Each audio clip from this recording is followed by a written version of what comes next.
So there was a seal that just went by me, and it looked just like the ones we have where I'm from, where we call them common seals. Are these the same kind of seals? I mean, it looked just like them from the Northeast. Yeah, they are. They're common seals, often in the Northeast. We call them harbor seals here in Alaska. Let me guess, they're in harbors all the time? They are. We've got a harbor here in Seward, Yeah. Absolutely. And you may not have seen as many here because they have think I've seen declined.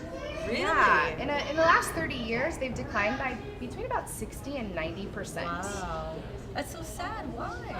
You know, we're not 100% certain why their numbers are declining, but we know it's tied to their habitat, so the places that they live. So the center, along with other organizations in the Pacific Northwest, we're looking at doing everything we can to protect those habitats, because we know if the places where they go and eat and give birth are protected, then the animals are going to be better protected. And we know that by doing that, we can make a difference. Interesting. Well, I'm glad you guys are doing something. It's just so sad. They're so cute. Yeah, it's true. So you were saying that here at the center, you guys are trying to find out about their habitats and habitat loss. Have you found anything? Like, do you know what's going on? Yeah, so we know that here in Alaska, and really in general, animals have to deal with temperature changes.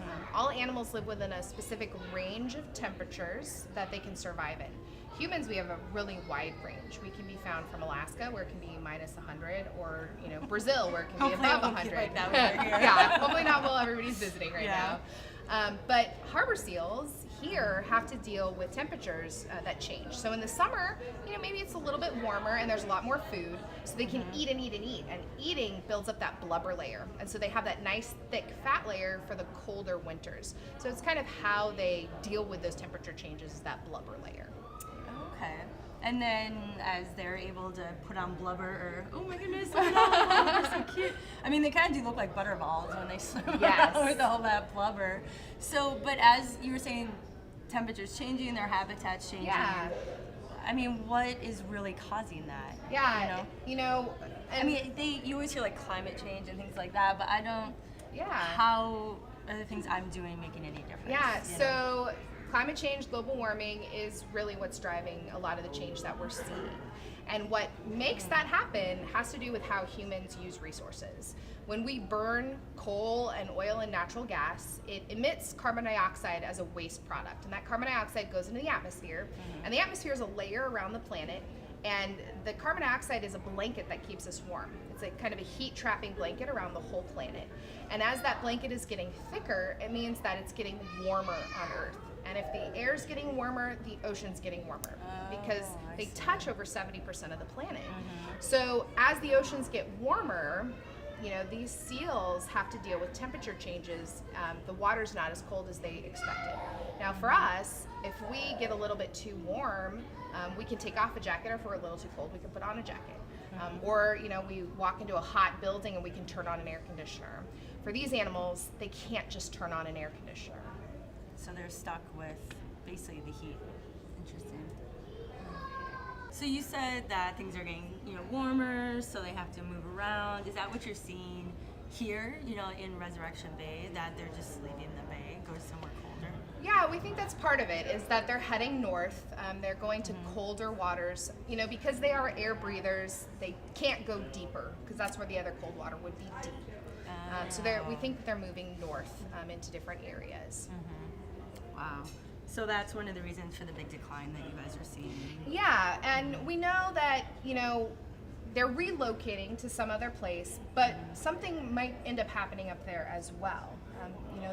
It is really one ocean. We think about this as like the Pacific Ocean, or where you are, the Atlantic Ocean. Yeah. But it's one continuous body of water, and things that happen on the East Coast affect what happens here on the West Coast. The ocean really acts like a heart of the planet. When we're really active, our heart is pumping and it's pushing oxygen through our body, it's pushing nutrients through our body, and the ocean is pushing heat through the planet.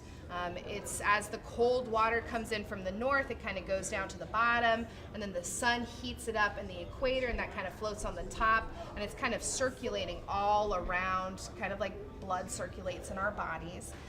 So if conditions warm in one area, that can affect conditions in another area as well. it's kind of a different way to think of our connection to the planet. And the really great thing about that is when you realize the connections that are there, you realize that humans have a big role to play in making things better. Wow. So, I live so far away. What can I really do that would impact these animals? There's lots of things you can do just in your daily life. Probably things that you guys already know about, recycling, anything that's going to stop putting out more carbon dioxide into the environment. But really looking at community solutions is really going to be helpful. So I'm sure you guys do a lot of things in your community to help, like do carpool. Yeah, maybe help out carpool, that like way. bake sales. I mean, we'll do like car washes. You said recycling, like sometimes the Girl Scouts will like get together and recycle things to raise money. Schools are really great at coming up with new and innovative ideas. Here at the center, we're trying to do something with heat pumps. And what we're doing is we're taking in us cold water that's usually around 42 degrees. And we're going to be taking some of the heat from it. And then we're going to take that heat and we can make it hotter and then move that around the building. Basically, a heat pump is like a refrigerator. So refrigerators are cold, right? Yeah, they're cold, yeah. Right? And then, but there's usually warm air coming out of your refrigerator at the bottom. Yeah, the cat likes to kind of curl up right in front. Yes, so does mine, especially in the winter when it's really cold. That's where you find them. And so we're basically using something like a refrigerator, and we're taking that hot part that's created when you remove heat from cold, from our cold water.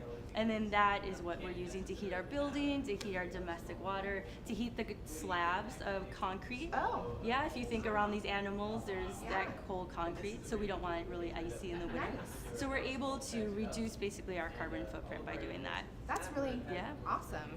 It really is. And then hopefully we can help our community out because we have 2 of these heat pumps and we're only using 1 right now. If things work well, we can use the second one and help out businesses that are closer to us. So really thinking community-wide. There's a lot of changes that we can make. Yeah, so it's not just helping the animals, it's also helping the people. Exactly. So if you help out people and you produce less carbon dioxide that can harm the animals, I mean, it's a win-win for everyone, for sure. Awesome. Yeah. Thanks for sharing that. Oh, thanks for that coming, makes me you feel guys. better about kind of what's happening. Yeah. Yeah, thank you.